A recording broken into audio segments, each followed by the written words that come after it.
The Gracchi brothers, Tiberius and Gaius Gracchus, stand as pivotal figures in the history of the Roman Republic.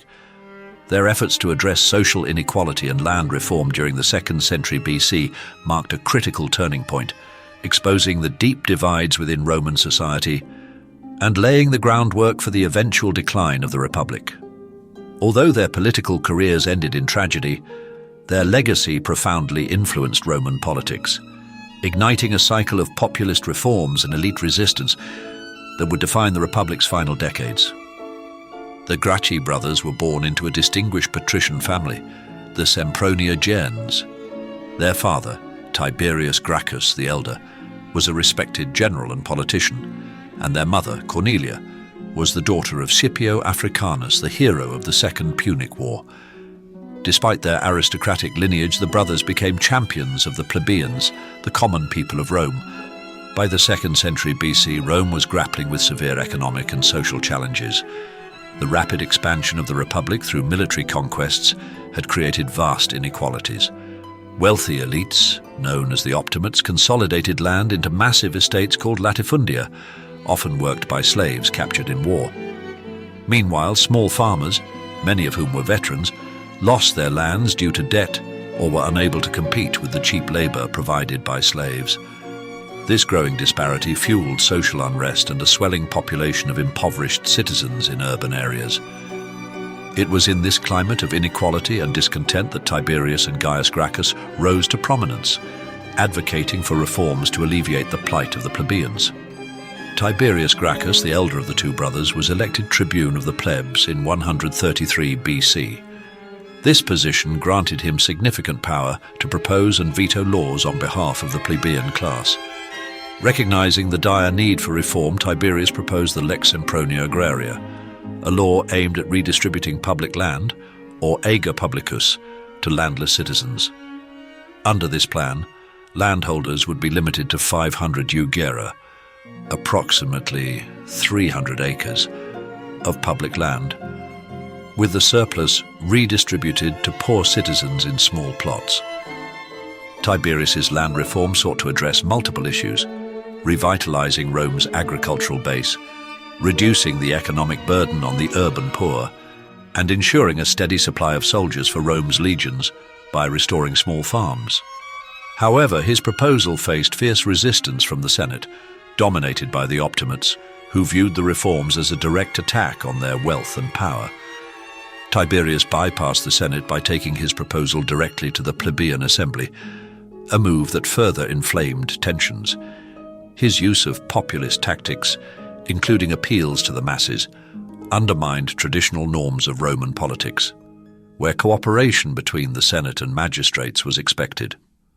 The conflict escalated when Tiberius sought re-election as tribune, a controversial move seen by his opponents as an attempt to consolidate power. In 133 BC, during a tumultuous assembly, Tiberius and hundreds of his supporters were killed in a violent confrontation orchestrated by the Senate. His death marked the first instance of political violence in the Republic, setting a dangerous precedent for future conflicts. A decade after Tiberius's death, his younger brother Gaius Gracchus took up the mantle of reform. Elected tribune in 123 BC, Gaius was a more skilled orator and politically savvy leader than his brother. He pursued a broader and more ambitious agenda that sought to address not only land reform, but also a wide range of economic and social issues. Gaius enacted laws to continue the redistribution of public land and established colonies for landless citizens, including one in Carthage.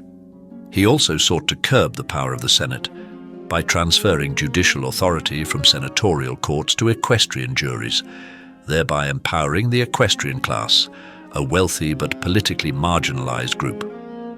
One of Gaius's most significant reforms was the grain law, which established a state-subsidized grain distribution system to alleviate hunger among the urban poor. This policy, though controversial, gained him widespread support among the plebeians. Gaius also proposed granting Roman citizenship to Latin allies and extending certain rights to other Italian allies, aiming to strengthen Rome's unity and broaden support for his reforms. However, This proposal faced strong opposition from both the Senate and ordinary citizens, who feared competition for resources and political influence. Despite his initial popularity, Gaius's radical reforms and confrontational style alienated many supporters.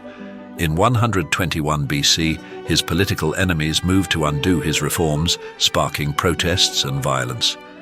Declared an enemy of the state, Gaius and his followers retreated to the Aventine Hill, where they were attacked by senatorial forces. Gaius ultimately took his own life to avoid capture, and thousands of his supporters were executed in the aftermath. The Gracchi brothers' efforts and tragic deaths marked a turning point in Roman history. They highlighted the deep structural inequalities within the Republic and the inability of its political system to address the needs of a growing and diverse population. Their populist approach, appealing directly to the plebeian assembly, challenged the traditional power of the Senate and introduced a new dynamic of mass politics that would shape the Republic's final years.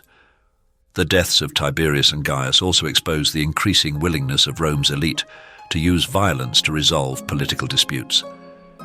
This erosion of republican norms paved the way for a series of power struggles and civil wars, culminating in the fall of the Republic and the rise of the Roman Empire under Augustus.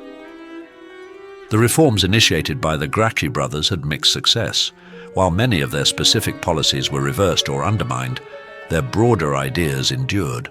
Land reform remained a contentious issue, resurfacing in later efforts by leaders like Julius Caesar. The grain law established by Gaius became a cornerstone of Roman social policy, ensuring a degree of stability for the urban poor. Moreover, the Gracchi inspired future reformers and demagogues who sought to champion the cause of the plebeians.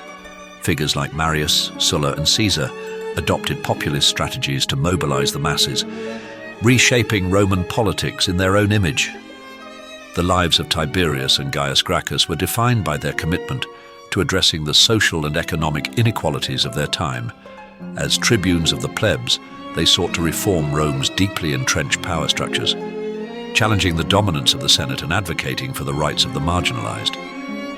Their efforts, though ultimately unsuccessful, exposed the Republic's structural flaws and set in motion a series of events that would lead to its transformation.